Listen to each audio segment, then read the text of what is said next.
Welcome back to Pan-African Television. Today is Thursday. My name is Kwame Owusudan. So these are the topics we have tabled for today's conversation. Terrorism we are experiencing today comes from imperialism, Burkina Faso's Ibrahim Traoré to Vladimir Putin. Committee probing Chief Justice's petition to begin public hearing today. Sami Jemfi off the hook. President accepts his public apology. Fear grips NPP General Secretary as party stalwarts scramble for his position. I've been joined in the studios by Mr. Pratt, Mr. Philip Langdon, and Honorable Inusa Fuseni. Good morning to you, sirs. Good morning. First story. Let me start with you, Mr. Philip Langdon. Well, good morning and thank you for the invitation. And good morning to Comrade Kwesi and my good brother, Honorable Fuseni. I'm surprised about the issue we're discussing is terrorism. Yes, the terrorism issue, Yeah. I think the developments in Burkina have been a very good eye-opener to a mass of Africans, and also thanks to social media.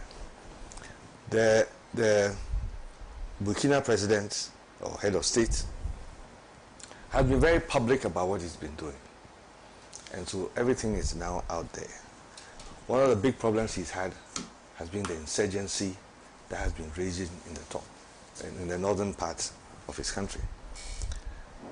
And now we are realizing that a lot of that insurgency has been getting its funding from external sources.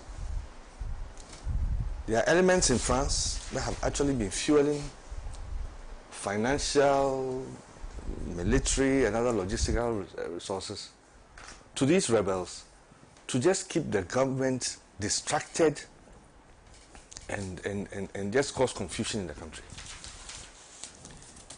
Not too long ago, a lady was arrested, and it was found out that this lady has been running an NGO, and this NGO apparently is going around doing all kinds of quote-unquote good things for the people. But apparently, she has actually been giving information, giving actually the locations of various, government forces and things like that to these rebels to be attacking the insurgents. And thanks to the intelligence apparatus of Ibrahim Traoré, and also the support that many of his own people have, that they have for him, that the information got back to them. And they were able to trace and track this lady and her activities until they were eventually able to nab them. Now, they have mounted a major onslaught on these terrorists. And the way they've been going about it has demonstrated clearly their lines of communication, their supply sources and everything that has been linked to these Western powers and agents. So yes, it has been very well established that indeed imperialism is what is fueling some of these conflicts that we're having. If you go to South Sudan, it's the same thing. The same thing. The Americans who today are brokering the peace, and they are the ones who started it. Incidentally, it happened, the whole thing started soon after an American ambassador who had been sent away some time back came back into the country. The next thing you knew, military commanders who were previously close allies started fighting each other. And since then, Sudan hasn't known peace. So these things are becoming ample evidence. In the past, we always said it. It was always said, it was discussed, it was debated. There were people who vehemently opposed it, disagreed with it, that was just propaganda. But today, we are seeing, in real terms that, yes, these things are happening. The evidence is there. And as I'm saying, thanks to technology and all that, this information and things like that is becoming more readily available to the people. And it is making it less possible for them to also hide their activities. You know, in the recent declassification of CIA documents and things, we saw the roles they played in the overthrow of people like Kwame Nkrumah and all that. But we are those were being learnt decades after the event. But now we are watching live while these things are going on. So, yes, it's something that we should be aware of. It is something that is being proven. It is a wake-up call to African governments and African societies to ensure that these imperialists do not come in through backdoor NGOs and all kinds of guises to spur on these rebel activities that are purely designed to keep us disunited, in total confusion, you know, and wherever there's, trouble, there's no development. Agriculture can go on, nothing can go on, there's no education, there's no, commercial activity, the total disruption. So these are some of the things that have been used to help keep Africa completely underdeveloped and disunited. So I think that I must commend Ibrahim Traore for the way he's handling this, and also for the support he's getting from the Russian government. I think a few weeks ago, or just last week or so, we heard that some of the rebels in Burkina had to flee on foot and run away into Cote d'Ivoire, thanks to some drones and things that Russians have supplied to the Burkinabes. So they are now being able to track these rebels in real time and as it were, eliminate their threat. So I am very, very happy that these things are unfolding. Ibrahim Traore is providing the leadership that I hope other countries that are having these problems will also, take a cue from and begin to scrutinize more carefully how some of these agents operate in their countries, because some of them are, being used as an avenue to fuel some of these. I'm not saying all of them. No, there are some very good NGOs working in our areas, helping in some of our deprived communities to assist our people. Yes, they are there. But then there are others too, whose activities must be heavily scrutinized. And incidentally, I think yesterday or day before yesterday, an U.S. Army general was arrested in Nigeria, coming into the country with weapons, AK-47s and things like that. I mean, what was he going to do? He was going to the east of the country. And I can bet you those weapons were not going into the Nigerian armed forces. Those weapons would have found their hands into some insurgent forces just to cause confusion in the country. So these are the things that have been going on. So yes, it is true that the imperialists have been fueling some of these things, and I support the efforts of Ibrahim Traore and other African leaders to confront these things, and I believe that it is something that we should be very well aware of and collectively, begin to appreciate and work against. Yeah. Thank you very much. Please, the technical team, you should be on the lookout for the Facebook Live feed. I'm getting feedback that it's frozen, so kindly work on it. Honorable, respectfully. Ibrahim Traore, the military leader of Burkina Faso, is arguably becoming the most popular leader, head of state in Africa, precisely because of the things that he's doing in Burkina Faso. Every day that you go onto social media, it's all Ibrahim Traore, with information and news about how foreign imperialist powers are having designs to destabilize his country. Ibrahim Traore must be doing something fantastically good. That the foreign imperialist powers think that his continuous stay in office will jeopardize their interests in Burkina Faso. Burkina Faso's interests and the interests of the imperialist powers can never coincide. It is in the interest of imperialist powers to keep us perpetually poor. That is why they have designed an extractive relationship between Africa and Europe. Everything is about extraction. Even when we train our people, we use our public resources and train our doctors. They collect them. When we use public resources and train our nurses, they take them away. Not to talk about minerals. Now, they are going everywhere looking for real minerals to take back to their country. The Western metropolis was developed largely by the exploitation of the resources of Africa. They came and tricked us and said that, well, the Tokwashi brought cocoa to Ghana, knowing very well that they were interested in the cocoa. We were not eating cocoa at that time. And encouraged us to produce a lot of cocoa so that they could sweeten their desserts and eat them after their meals. And deceived us with small monies that they were paying for the cocoa. Went to Ivory Coast and encouraged Ivory Coast to continue to also produce cocoa.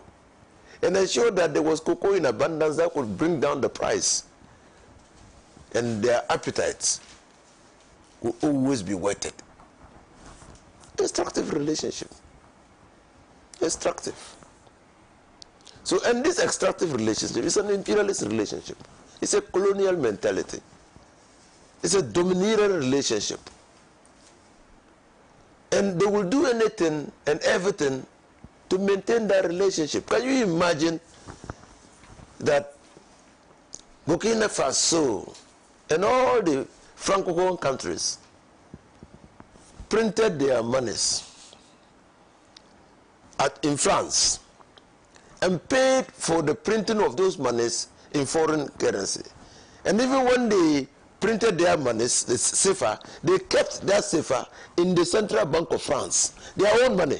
And if they needed their own money, if they needed a loan, they couldn't take their own money. They borrowed from the French state and paid interest. And got people who were consultants and paid them commissions. Their own money was in their central bank. That is the relationship. And so if Ibrahim Traore says, look, this terrorism that we are fighting, this imperialism we are fighting, he didn't just say it in a vacuum. He gave an interview to some networks, Sputnik, and then some other network, RT News. And listen to what he said. And I'm just going to quote a small portion of the interview. He says, the terrorists are reinforced by many foreign fighters and trainers. And who are these foreign fighters and trainers? He believes that to disrupt the stability in France, in Burkina Faso, France is arming and financing terror groups which it helped spawn across the region by destroying Libya in 2011. So clearly, their goal is to keep us in a state of permanent war so that they can develop, we cannot develop, and they can continue to plunder our resources. That's his justification for saying that the terrorism that is happening in Burkina Faso is engineered, promoted, guarded, supported, sponsored by imperialist powers. And one can understand.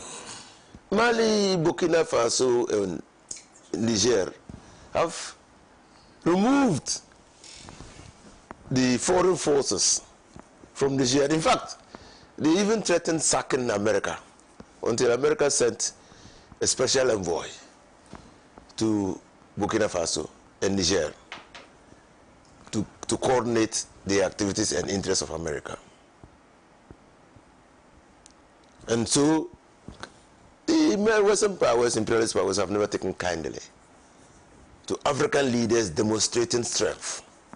They think that we are as weak as a pole that cannot support pylons. We can't stand. And so when you find an African leader demonstrating strength, singleness of thought, determination, and the dedication to his people, the simple become jittery. Because they know, I mean, can you imagine how power in France was kept on, electricity in France was kept on, by minerals exploited from Africa, from the Sahel region, when millions of people in that region were sleeping in darkness. And how much was France paying for it? Extractive relationship. That's why he says, even told Putin that no, we Africans are not interested in aid.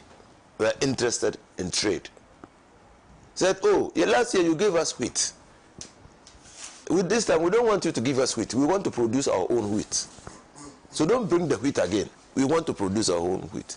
He says, look, the tomatoes that we are producing, next year, we won't allow Ghanaians and other nations to come and buy the tomatoes from Burkina Faso. We are going to can our tomatoes.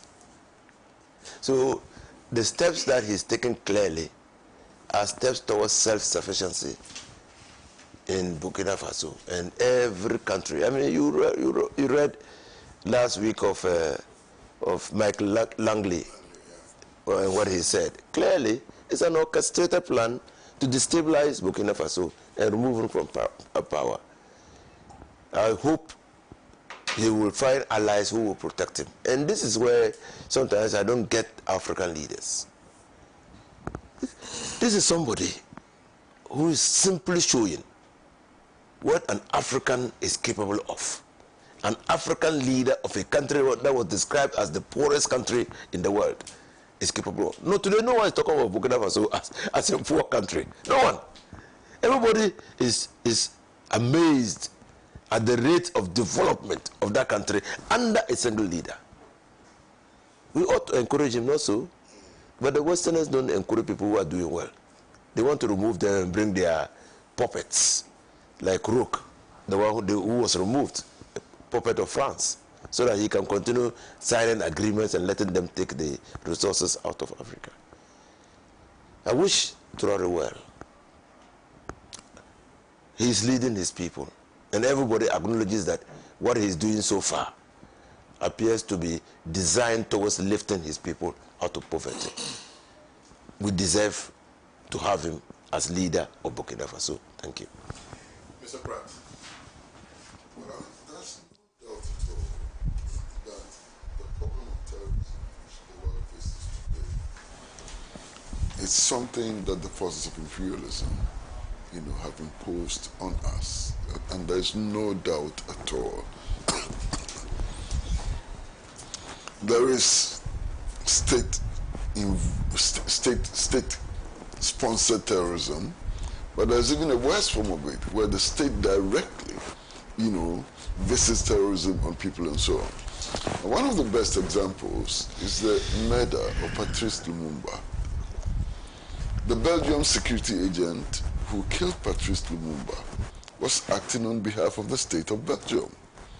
And indeed recently he has confessed that after murdering Patrice Lumumba, he cut Patrice Lumumba's body into 34 parts before he dissolved them in acid and kept his front teeth as a souvenir.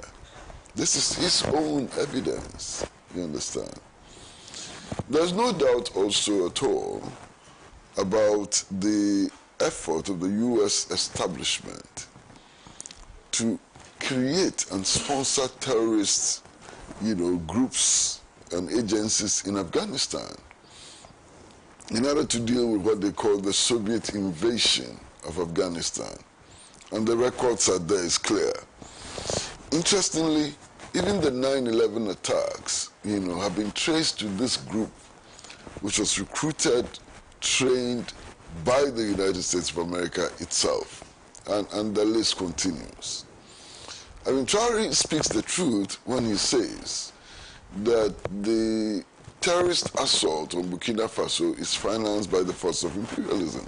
And there's no doubt at all that those who seek to bring Burkina Faso back into the gambling house of neocolonialism are actively using all means necessary in order to destabilize the country. It happened in the days of Sankara. Sankara's killing was clearly instigated by France and other imperialist, powers and so on. So it is clear. I mean, if you take the history of Ghana, the Kolungugu bombing, the bombings in the Accra Sports Stadium and so on, was done actively with the support of Western intelligence. And the evidence is there. If you read Jack Mahoney's book, JFK Ordeal in Africa, the evidence of support for the anti-Nkrumah's forces who gathered in Lomé and Abidjan is very clear. Yes. So he speaks the truth. What worries me is the fact that other forces, political forces, are not uniting to combat the scourge. You see, as we sit here, there is evidence that there are many, many Ghanaian young men who are fighting with the jihadists in Burkina Faso, especially in Burkina Faso, but also in Niger and in Mali and so on.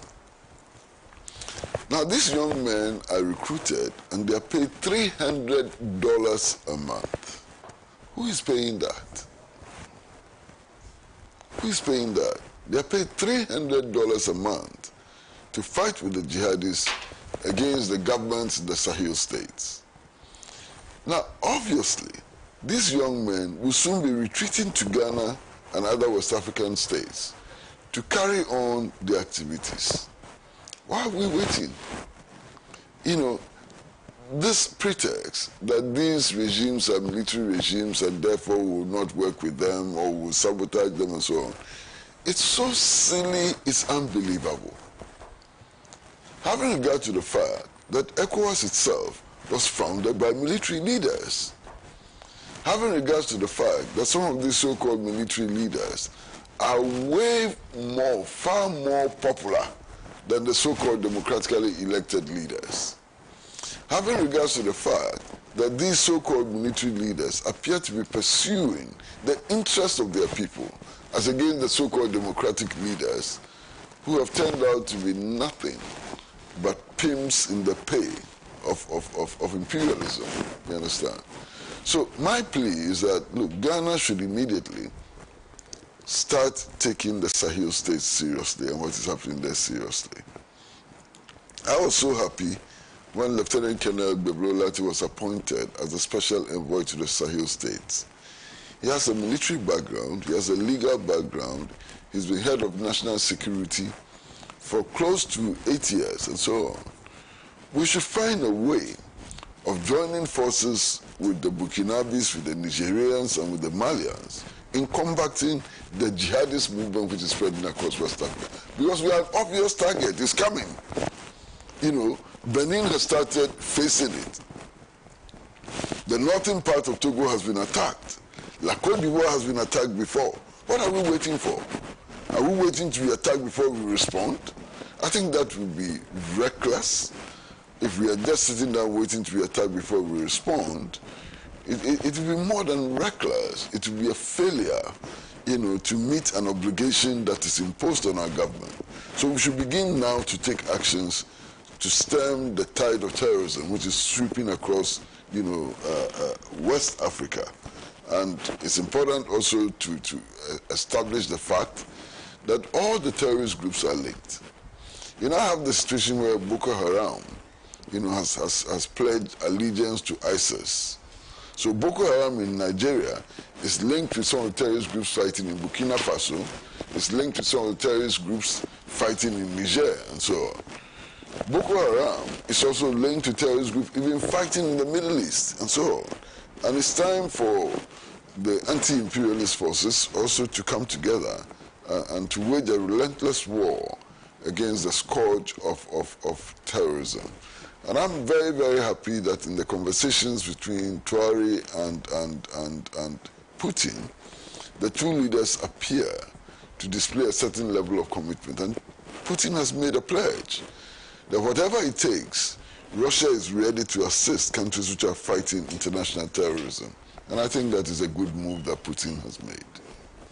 Well, thank you very much, Mr. Pratt. You're still watching the news preview segment here on Pan-African Television. May I remind you again that we are streaming live on Facebook, facebook.com/Pan-African Television.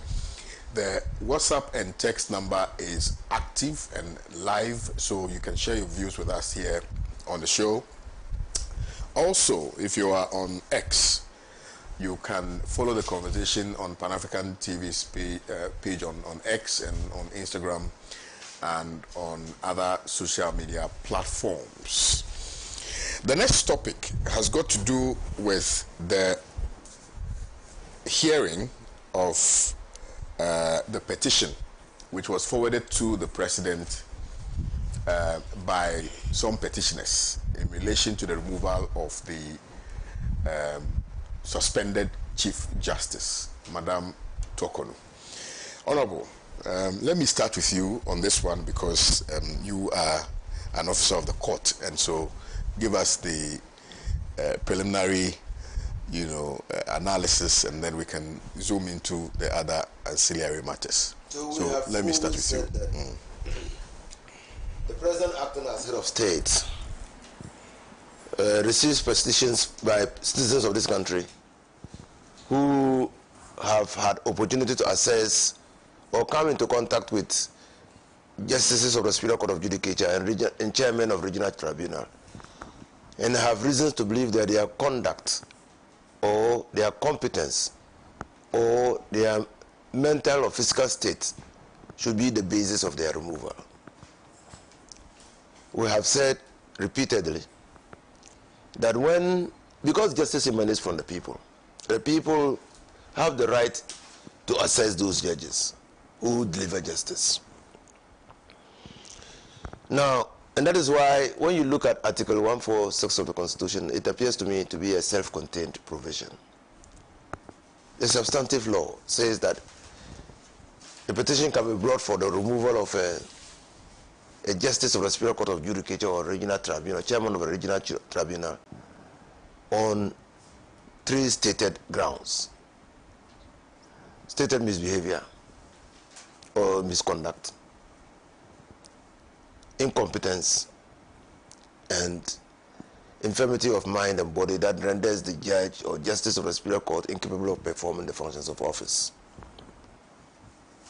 So clearly, if any Ghanaian has reasons to believe that the justice has misconducted herself in such a way that she's not otherwise fit to occupy that office, that person has the right. Article 146 also provides the procedure, adjectival law. I mean, me and you will know that procedure that regulates and guides and directs how that right can be exercised. It's exercised by a petition. That petition must disclose the grounds. That petition, when it is received by the president and deals with the removal for a justice of the Superior Court of Judicature, the president simply sends it to the Chief Justice. The Chief Justice determines whether the petition discloses prima facie. And if the Chief Justice is of the view that it discloses prima facie, he advises the president, and a committee is set up for the purposes of going into full trial, full sitting, full investigation. If the petition is for the removal of a Chief Justice, the Chief Justice is a justice of the Superior Court of Judicature. You know that. But because she cannot be a judge in her own cause, the procedure designed by the Constitution says that, look, where the matter affects the Chief Justice, the President, acting in consultation with the Council of State, determines the prima facie. And if the Council of State, and then the Supreme Court has said that in the case where Databa has said that the Ajechum, that, well, in his view, the Council of State must play a prominent role in determining whether or not a prima facie case has been determined. We saw that in this particular case. Now, so when the prima facie case is established, a committee has to be set up. And the committee has been set up. And when a committee is set up, the Council of State must advise the President to suspend the Chief Justice. And that is Article 14610. And when the suspension happens, then the next thing that you will be waiting for is for the hearing of the matter. And so this is about the time that the petitioners will have to make up their case against the Chief Justice. And this is about the time that the Chief Justice will have all the opportunity to defend herself. She can appear before the committee with her lawyers or expect witnesses to defend herself. The Constitution says that all the activities from the petition up to the hearing and the decision of the committee must be in camera. It is not only for the Chief Justice, for the removal of the Superior Court of Judicature or anybody occupying analogous position must be in camera. For the removal of the President, the removal of the President must be in camera. Why? Because this is Chief Justice. Even though a prima facie case has been established, if the Chief Justice successfully defends herself, none of the mud that have been thrown at her in the petition should stick. So that we then think that, oh, here probably the committee did not do a good job. If they had done a good job, this one should have been upheld. So that's why there's good reason that everything of the committee must be in camera. So when I read this morning that the committee is going to sit in public, I said, because I don't know of an amendment to the Constitution, is there? And it appears to me that the committee has no discretion in determining whether to sit in camera or to sit in public. I think there was an error in the topic that was picked, so I rectified it. So it's actually in camera. In camera, yes. There's no public hearing. There's no public hearing. There was a statement yesterday. Yeah. We understand that, yes. Okay, because the link that was sent to me, which I read, it didn't indicate that there's going to be a public hearing. Where they paid the story from? Public hearing, that is the announcement we just made yesterday. Okay, all right. Well, I didn't get it that right. would be, I don't know what has informed the committee to come to that decision. Well, perhaps because we didn't follow the process from, if you look at the Constitution, the President was not obligated to forward the petition, for instance, to the Chief Justice. The President did that. So if the President Chief did Justice that, was not supposed to respond to it. She did that. So I'm sure they violated some provisions in the Constitution as well. So in that particular one, it's not a violation. In that particular one, there is no express provision of the Constitution which says that the petitions be forwarded to the Chief Justice. So the Chief Justice invoked a practice, a convention that she developed as Chief Justice, determine whether petitions for the removal of justices of the Superior Court of Judicature raise prima facie. And she argued, and I think rightly so, that one, because I'm a justice of the Superior Court of Judicature, and because other justices of the Superior Court of Judicature have been extended that privilege of listening to her response, their responses before determining whether a prima facie case has been made against them, I want that treatment to be extended to me. Equality is fairness. So that was an argument she made, and it's fair. I mean, I didn't have Under the rules of natural justice. Yeah, it's fair. I didn't have anything. It's not a violation of the It's not a Constitution. violation of the Constitution because there's no express provision. Yeah. But here there's an express provision. There's an express provision. So, and these are justices, two justices of the Superior Court of Judicature are sitting on it. And yes, there's no rules of court committee in the removal of the president, there's a constitutional provision that requires a rule of court committee to come up with the practice and procedure of removing the president. But in that Article 146, there's no rules of court committee and there's no procedure. But in the face of an express provision of the Constitution, I fail to see how the committee can vary that. And the committee must be very careful in not leading itself into traps which can be the basis for setting aside the whole process. It should be very careful. Because if there's a manifest breach of the Constitution, and well, no matter the outcome, a private citizen takes the matter to court and says that the committee that was set up under Article 146 breached the provision of the Constitution in arriving at, or in the processes spelled out under Article 146. It will be a tall order. And if the Supreme Court comes to the conclusion that there was a breach, that act will be unconstitutional and will be void. So I think that we should be very careful. I have said that in this matter, as much as possible, let's just follow the Constitution. In camera, we look at it. We offer the Chief Justice the old. You see, I know the pressure. I know the pressure on government. But here, government hand and the president hand has been removed from the process. After setting up the committee, the president has no role in determining how the committee conducts its affairs. It has no role. And so we should resist, as a government, we should resist all pressures to, because when the pressure is on government to, and then we read reports of, and who issued the statement? Presidency. It's a problem. Okay, let me pause here and still go into the matter. No, but what do you want to pause here? Let's delve into that. What more can you say? But if the presidency has issued a statement, you don't want to talk about it because it's coming from the No, he's talked about it. He said, yes, but he made the statement without knowledge of who issued the statement. No. So now he knows. So please let him.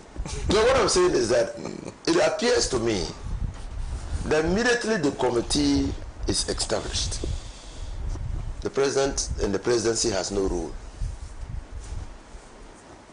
And that's why I wanted to know how the statement was issued. And so I'm saying that we should be very cautious in the way we are seen to be relating to the committee. It could portend dangerous grounds and dangerous developments. How so? Because it could give an impression of interference in the work of the committee.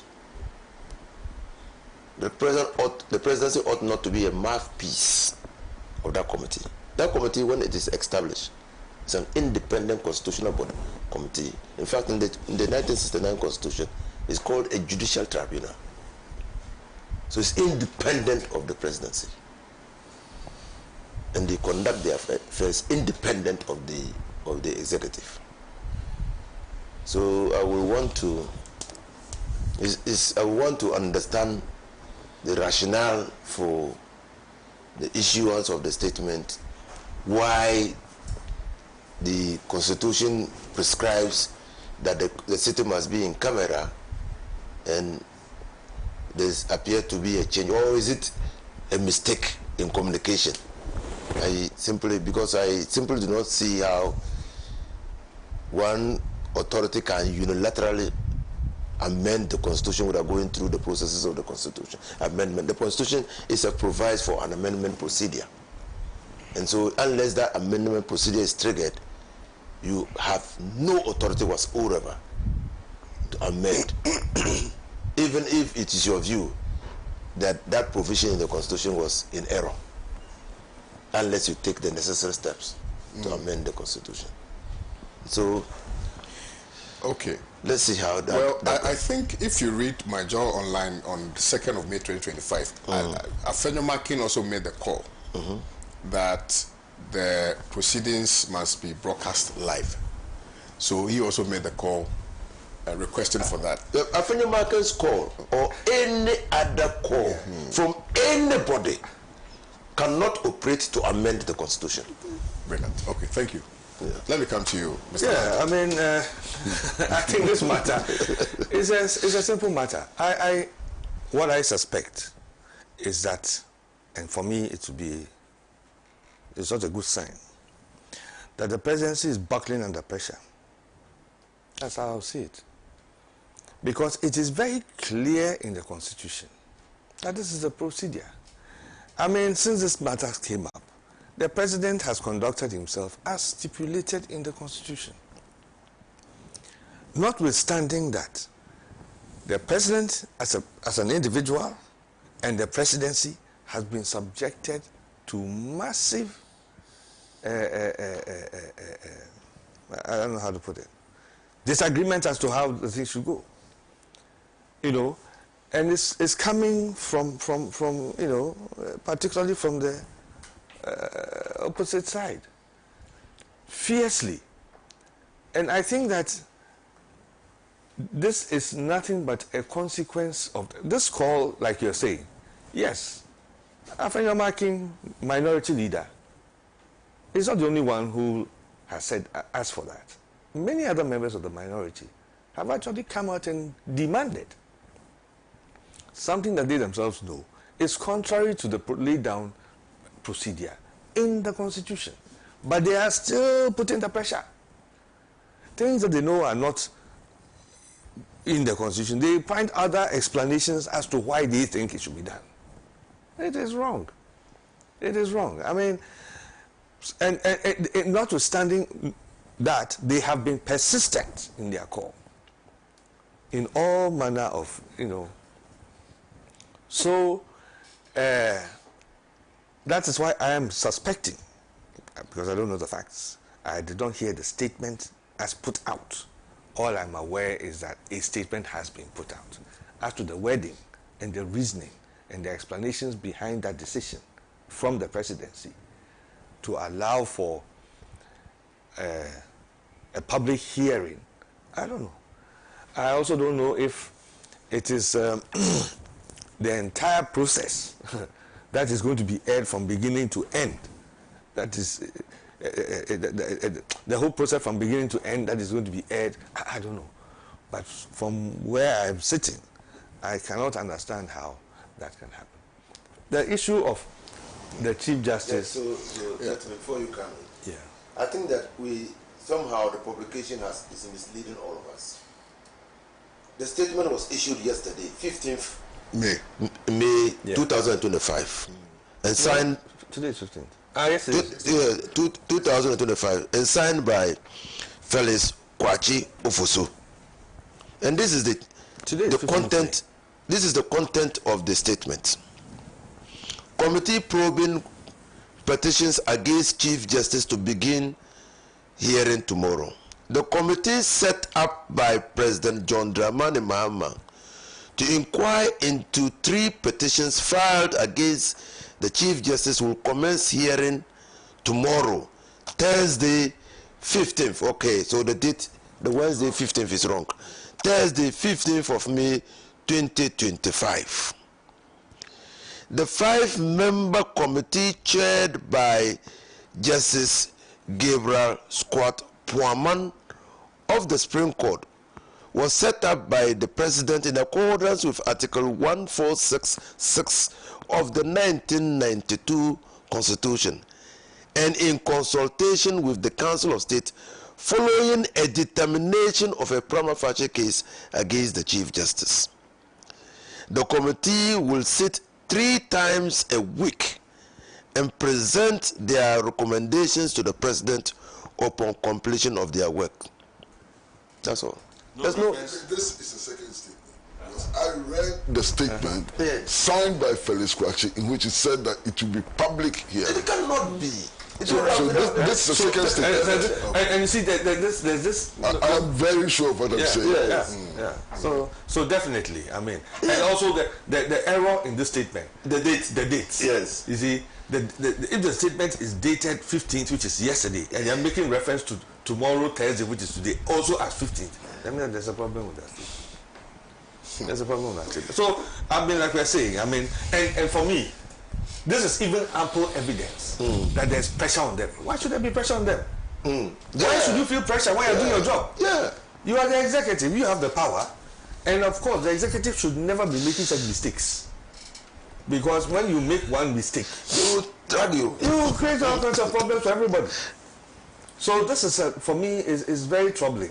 They should focus on what they are doing and cut out all the noises. Like, you know, I don't want to quote who said it. Somebody said, you can make all the noise you like. At the end of the day, it is the what? The law. It's the law. It's the law. So let the law work. Let the law work. I mean, whether we are happy with the way it's going or we're not happy with the way it's going, let the law work. Let the law work. I mean, this type of pressure, I don't think it's good. And I mean, look, I'll say this. The presidency seems to be, I won't say buck. It's being, you know, it's feeling the pressure. The pressure is affecting the presidency. And I'll refer to the recent development, which is different from what we are discussing now, the issue of Sami Gyimfi. You know, what happened, there's no news. No news, yeah. 12 months ago, this would have happened, it wouldn't have been any news. Nobody would have, it wouldn't have been no news. But why did it become news? Why? Because His Excellency John Dramani Mahama has set a new tone. He has set a new tone. You know, like I said, 12 months ago, these things were happening very, very rampant. All over the place. It was no news. So why is it that suddenly such a thing happens and it's news? Yes, because a new tone had been set. How was the tone set? He declared that I am now the president. I'm going to change a lot of things. I'm going to reset. Okay, we are watching you. And indeed, he began to reset. He said, look, I'm not going to waste time. I'm going to appoint my ministers. I'm not going to joke. Everybody, and we all heard all the things he told his ministers. We saw how one minister, or then a nominated minister, coming for her appointment, was late. The president said, I'll appoint you. Sit back. The lady pleaded. He said, no. You were supposed to have been here this time. I will not. I sent a message into the system. No nonsense this time. Eventually, the lady was appointed. But a tone was being set. A tone was being set. And when that tone is being set, it resonates down the system. So I would urge the president not to buckle. I don't have anything against anybody. And like I'm saying, what happened was so different than something that has been happening all along that we've been seeing and has been no big deal. But the president has now said, these things, I'm going to look at it differently. So yes, we can understand. It was not done with any malice. It was not done with any, but just to respond to the tone that had been set, I would have thought the president would have said, you know something, you sit aside for a month. Chill. After a month, the man comes back to his job. The president would have maintained that tempo. Maintain it, because what he has started is good. Maybe he doesn't realize it. There's some good things happening. If there are other things happening, fine. But at least there's some good things. And he should not buckle. He should not buckle at all. And I think this statement and counter-statement, to me, is some indication that the pressure is being felt. So I'll urge the presidency not to buckle on pressure and stay focused and do what he needs to do. Thank you. Okay, thank you very much. So people are sending me the original statement dated May 14th, 14th, yes. 2025. The one captured by Ghana Web was dated May 15th. Yes. So I think that's where the discrepancy is. But Mr. Paul, let me come to you respectfully. Well, first of all, I agree with the other two panelists. In fact, everything they have said. The Constitution does not envisage an inquiry which is public. If you read 146 very clearly, everything is supposed to be done in camera or in confidence. I think it's important for the presidency, the president especially, to realize that his fidelity is to the Constitution and not to any other institution in the country. I've said many times that it seems to me from the gravamen of what the opposition is doing that the president is being urged to violate the Constitution, and the president should be steadfast, in holding on to his commitment to the Constitution. Now, it's not, if you read the statement, I'm not just worried about the fact that the statement says that the sittings of the committee will be in public. I'm also even worried about that part of the statement which says that the committee shall sit 3 times a week. That is not for the presidency to announce at all. At all. I mean, the optics are not looking good at all. I have an issue with that as well. Understand? It's for the committee to decide how it's going to operate and to make its own announcements and so on. Exactly. If the committee needs PR assistance, it should be able to appoint some person to speak for the committee, and stop relying on the PR machinery of the government. The optics are not looking good at all. And my strong advice is that we should follow the Constitution to the letter. Look, the opposition, the NPP and its leaders have insisted on the public hearing. Is that constitutional? It is not. You throw it out. They want to demonstrate, let them demonstrate. The minority leader and other officers of the NPP, even if their intention is good, have no power to amend the Constitution. The processes for amending the Constitution are clearly stated in the Constitution itself. So if there are things in the Constitution that we are uncomfortable with, let us amend the Constitution. And until the Constitution is amended, it is the Constitution and it must be followed. So I 100% share the views which have been expressed by the 2 other panelists already. We ought to demonstrate fidelity to the Constitution, and there's no way out. It's a commitment which must be made, And I like especially the points which were made by Mr. Philip London about a new era. People don't realize that we are in a new era. So when I see people sitting on television saying, oh, last year somebody did the same thing, this has been the standard all the time and so on, I think that those people are completely out of touch with today's reality. The public is beginning to feel that a new era is dawning on us. The public is beginning to feel that there's a new standard for holding public office and so on. And those in power, those in government, ought to catch up with that reality. Otherwise, they'll be heavily disappointed. The Ghanaian people have come to the conclusion that what was done in the past was not in their interest. They have a certain sense that there's a new regime, there's a new government, there's a new president who wants to do things differently. So justifying some of the things that happen today with reference to the past, I think is clearly unacceptable. The public will not accept that. I am told that we are likely to discuss the Sami GMP issue, and that's one of the issues that I would raise very, very strongly. A lot of the people who rose to Sami GMP's defense actually crucified him, because they were sticking to old standards and saying, let's use the old standards. I mean, that's to crucify this young man who, to all intents and purposes, was part of the machinery which set this new agenda.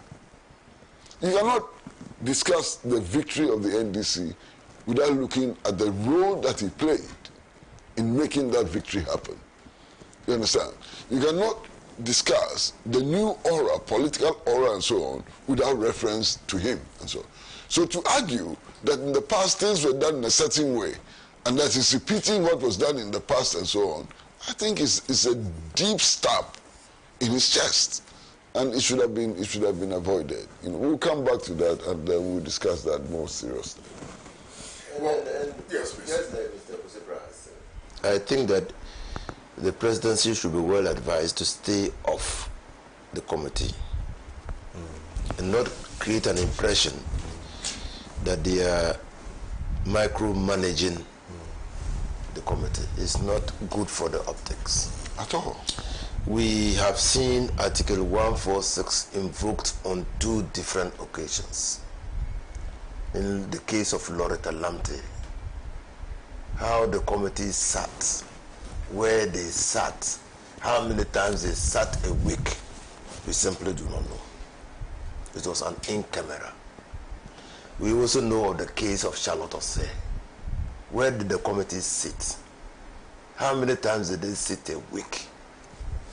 Whether there was a statement that announced the commencement of the sitting. Nothing that had happened. In fact, in the case of Charlotte Osei, we don't even know the petitioners. Up to today. So I think that fidelity to the Constitution requires, and yes, I know that there's a movement for transparency and accountability in matters of governance. But fidelity to the Constitution dictates that after the establishment of the committee, that committee is on its own. Because that committee, under the Constitution, when they make recommendations, that recommendation is binding on the president. Right. So you don't want to be seen to And be it's a recommendation of the committee. of the committee. Right. So you don't want to be seen to be having any relationship with the committee at this stage. Why do you think we are saying that? Well, because the statement has been issued So from I the get committee. it. But why would a statement be issued on behalf of the committee? By the Mr. president? London has said it all. It does appear that the government is under pressure and is beginning to back Do up, things that they under shouldn't the be pressure. No, you couldn't do that. It's not I want to learn necessary. further because so where is the pressure coming from? Where's the pressure coming from? Who is giving the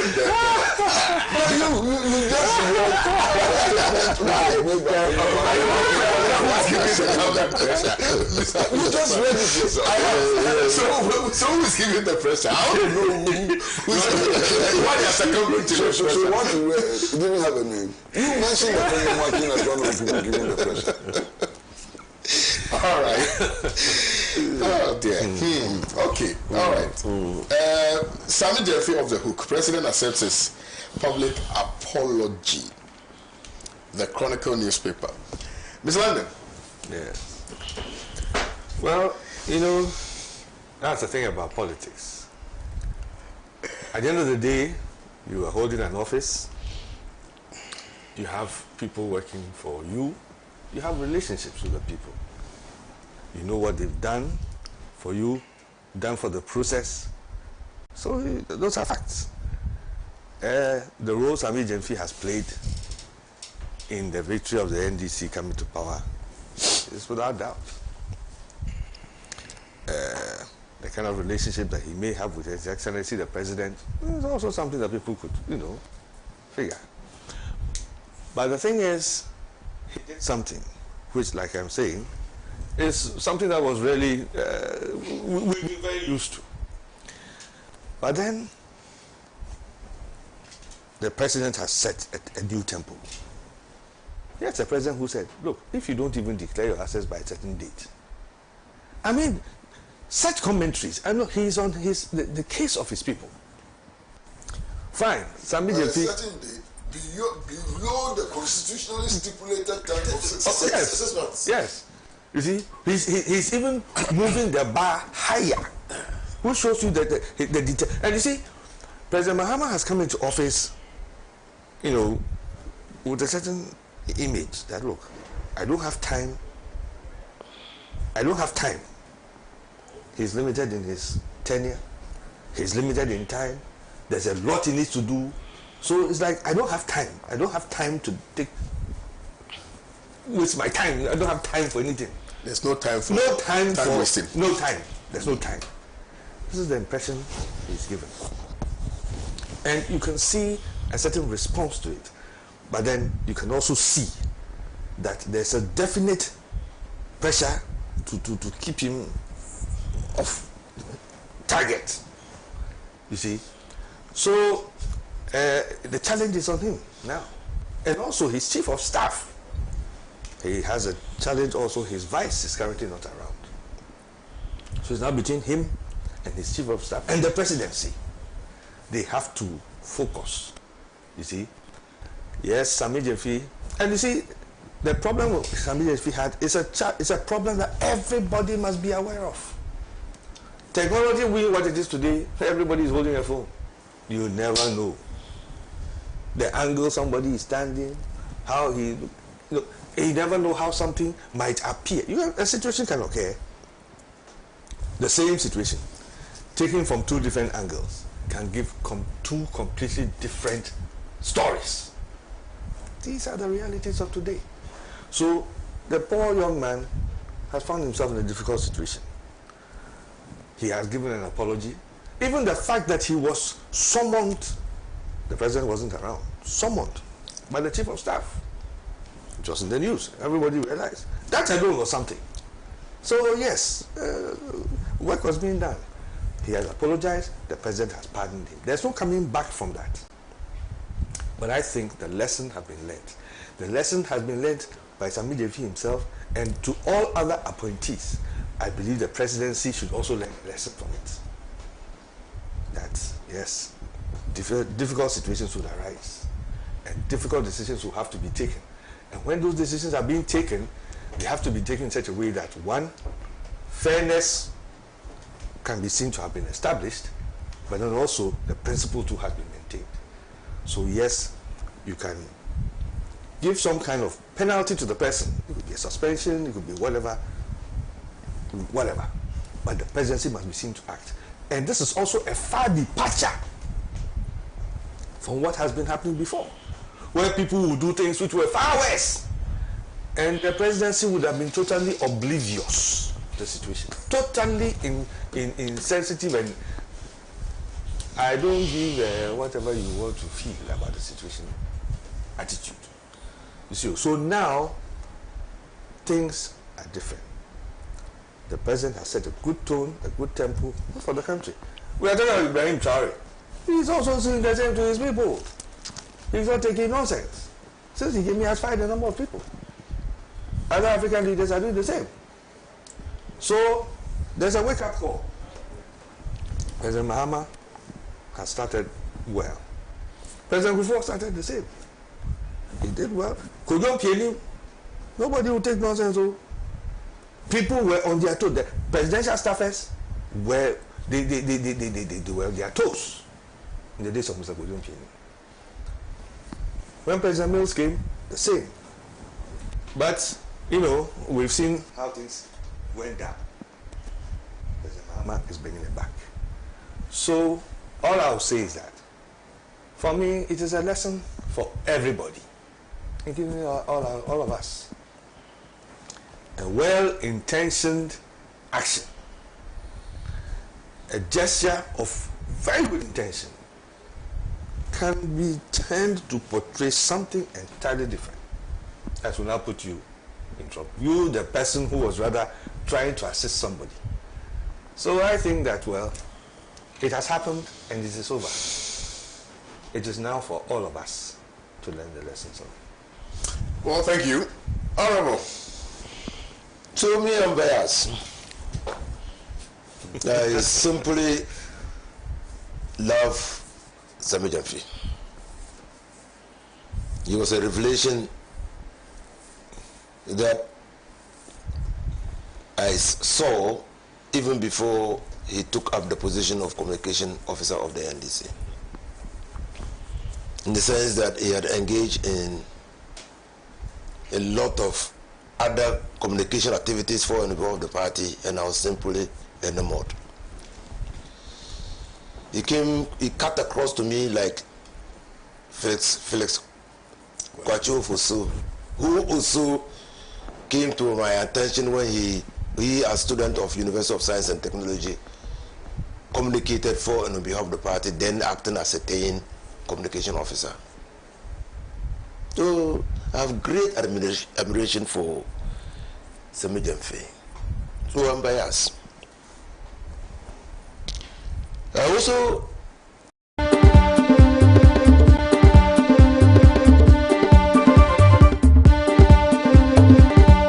in His Excellency John Dramani Mahama and the NDC government under difficult circumstances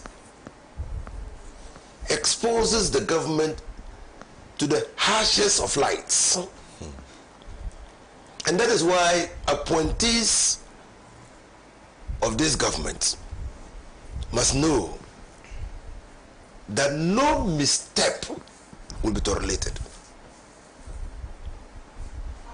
First of all, they are going to come under the gravest criticism by the opponents who are lurking in the shadows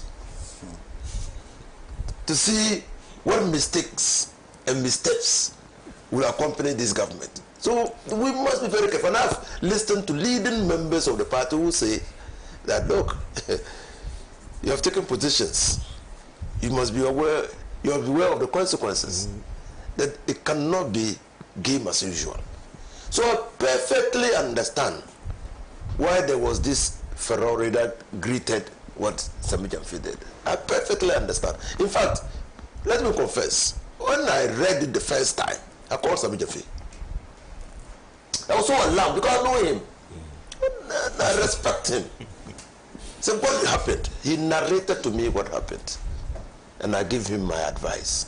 I'm happy he stuck to the advice. What happened ought not to have happened. It was an under-assessment of the risk factors that he had exposed himself to by coming in contact with Agranda. It was an assessment. I mean, anybody, and his judgment failed him in that circumstance. And there were many avenues he could escape the level of harassment that accompanied the meeting. And I'm quite convinced that Sami Gyamfi didn't have CDs on him.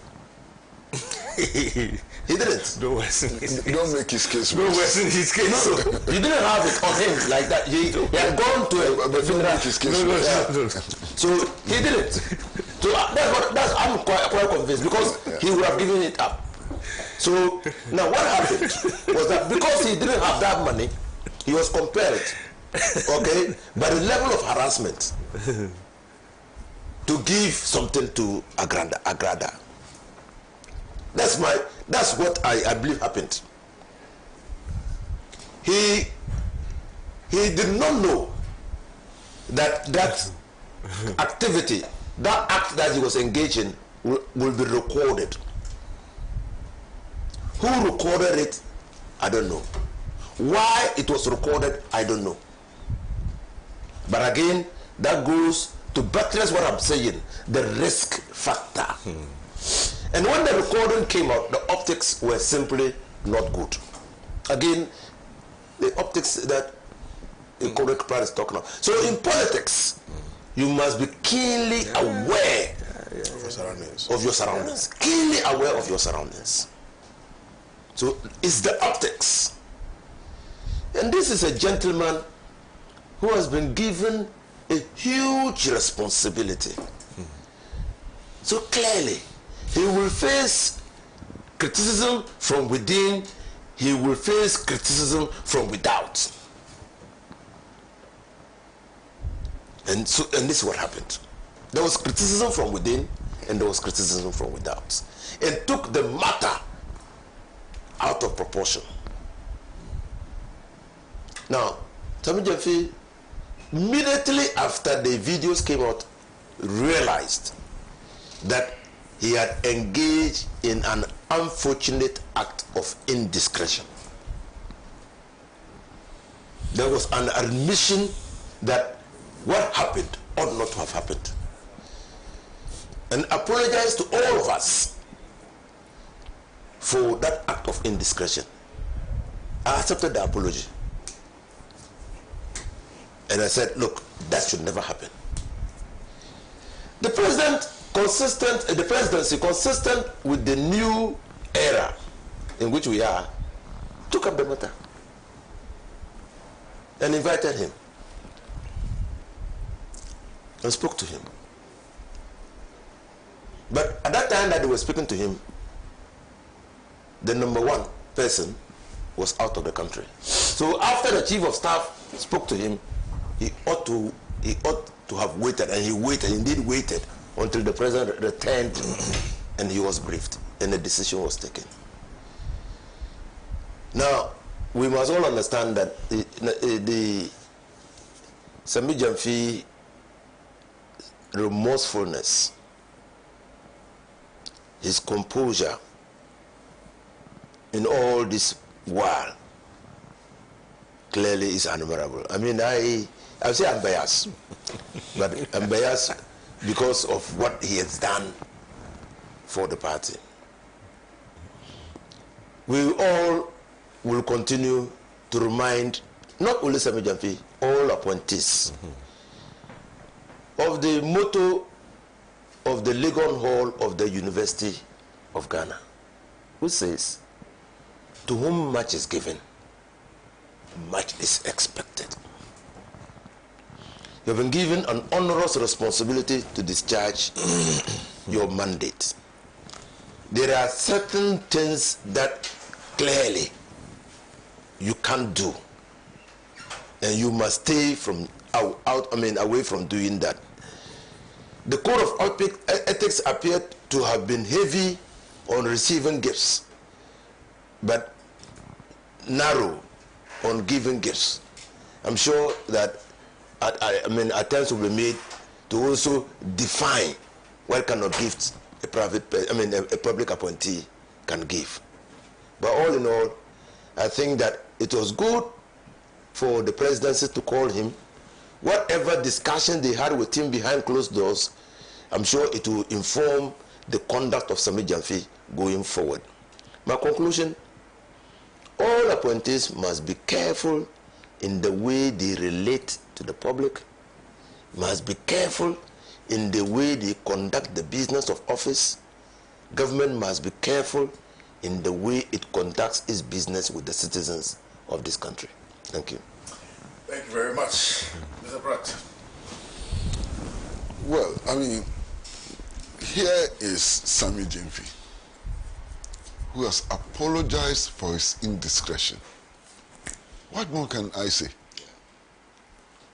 He, in the first few hours of this incident, apologized for his indiscretion. That's a clear admission that he knew that something went wrong. So I have nothing more to say in that regard. Now, it's also important to recognize the fact that public rebukes for public office holders is a very serious punishment. Public rebuke by the president. Wow, that's a huge punishment. And that's an indication of the discomfort of the president and the presidency with what had happened. You understand? So again, I'm satisfied that the president did not clear him. The president did not say that nothing has happened worthy of action and so on. He's been cautioned by both the president and the chief of staff, who is seen as the enforcer of the code of ethics. You understand? So that's very clear. There's something else, two things that I want to say in this matter. And the first is that a lot of times our friends, people who are sympathetic to our causes and so on, do us in, innocently do us in. And a lot of the people who rushed to his defense made statements which were very damaging to him. And indeed, yesterday was the first time I made a public statement on this matter. And I indicated that if he had the means, he should stop those people from making the kinds of statements that they were making. There was one young man who was actually sitting on television and asking whether it's an offense to deal in dollars. It's an offense. It's a clear offense. You cannot transact business in foreign currency in Ghana. The legal tender in Ghana is the cedi. You understand? And he didn't know, and he was on television shooting his mouth and so on. And I felt sad for Sami Gyamfi. That was not coming from Sami Gyamfi himself. It was from somebody who thought that he could defend him, you know. And then this statement about, oh, he has been a rich man all his life. I mean, how do you make such a statement in defense of somebody who is involved in such a tricky situation? I thought that was also completely unnecessary and so on. And there was a young man that we are all related to in one way or the other who said something which nearly killed me. And this young man is sitting on television and he's defending Sami Gyamfi, and he thinks that he's a loyal party member. And he says, how can they blame Sami Gyamfi? Is John Mahama himself innocent? Hasn't he been giving gifts to opposition people and so on? If they want to indict Sami Gyamfi, then we should go for the president. And I said, Jesus Christ. I mean, where is this coming from? You understand? Look, I don't think that the query was about him giving money or a gift to an opponent of the government. That was not the query. The query was much, much deeper than that, you know. And this thing about benevolence and so on. I mean, yeah, if he had met somebody who was unable to pay his medical bills and so on, nobody would have complained. I mean, this week, Madame Lodina Mahama has been paying the medical bills of pregnant women on admission who cannot pay their bills. Who has complained? Nobody is complaining. The point is that Agrada is not a needy person. You understand? That's clear. The point is that she's not a needy person. She cannot be in that category, you know, of a needy person and so on. So I think it's important. My last comment has to do with who Sami Gyamfi has become. And I think it's important for him and all other appointees like him to realize that he's a young man. I'm told below 40 years of age. And he's caught in this tangle, you understand? And the opposition is divided. Yeah. That's a huge story by itself. The opposition is divided. Yeah. Officials of the NPP are at a press conference saying that he should be crucified, he should be dismissed. Some are even saying that he should be prosecuted and so on. Another part of the party is out in the media saying that he has done nothing wrong. And that their own party officials, their standards are far below that of Sami Gyamfi. That's interesting. Significantly, the NDC itself is also divided in the middle. So who is this young man, you know, whose issues divide the major political parties in the middle? That's something very interesting. And that is what should teach him, should tell him that he has arrived on a new pedestal. And that pedestal is very slippery. You understand? It's a very slippery pedestal on which he has stepped. And he ought to be careful. He ought to be more careful than Alhaji Inusa sitting here. He ought to be more careful than you. And he has to be more careful than I. Because I'm not in public office, and you do know my attitude to public office. You understand? So he has a special responsibility to himself, to the party, and to Ghana to be careful. He behaved in a manner which was mature. You understand? it didn't take him too long to come to the conclusion that there had been an indiscretion. And he very quickly apologized and very quickly took steps which distanced his actions from government and so on. I think those were very mature, important steps that he took. But you see, after this, nobody will make an excuse for him again. Even if he does something far trivial than this one, there will be no excuse for him. And that is why, from now on, I think that he has to be extra careful and circumspect in the way he carries himself. You understand? So far, so very good for everybody. The president has behaved very well.